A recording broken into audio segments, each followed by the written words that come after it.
बूढ़ी दादी और भगवान कृष्ण। ये कहानी शकुंतला की है, जो एक वृद्ध महिला है जो हर त्योहार के सीजन में ठेला लगाकर चीजें बेचती थी।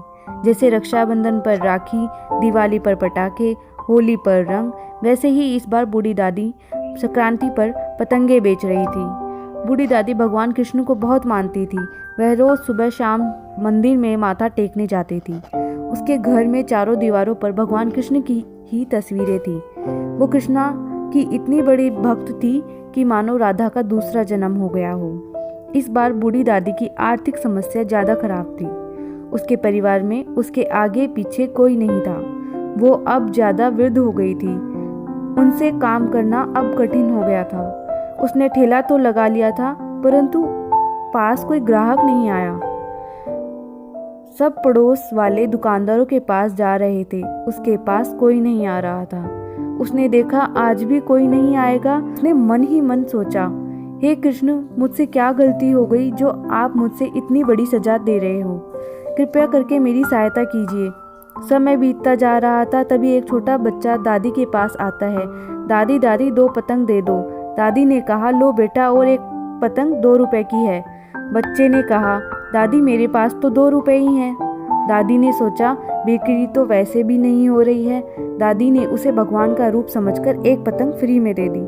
बच्चे ने दादी के साथ एक फोटो ली और बोला, दादी आपकी सारी पतंगें बिक जाएगी, एक भी पतंग नहीं बचेगी। ये मेरा वादा रहा, और चला गया।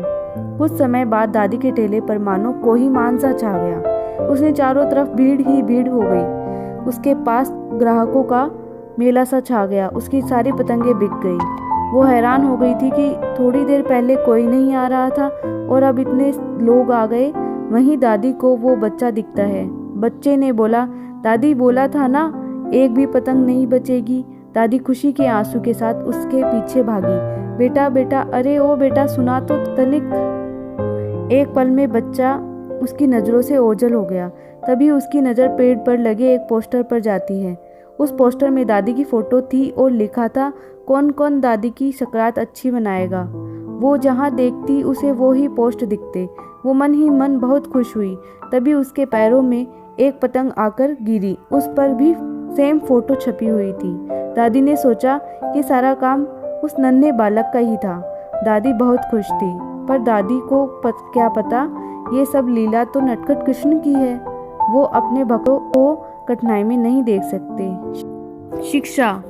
दोस्तों, आपकी कैसी भी परिस्थिति हो, बस इतना याद रखना, भगवान से कभी आस मत तोड़ना, क्योंकि कोई चीज जो आज संभव नहीं है वो कल तो होगी ही ना। और भगवान के घर देर है, अंधेर नहीं। दोस्तों, वीडियो अच्छा लगा तो वीडियो को लाइक कीजिए, चैनल को सब्सक्राइब कीजिए। धन्यवाद।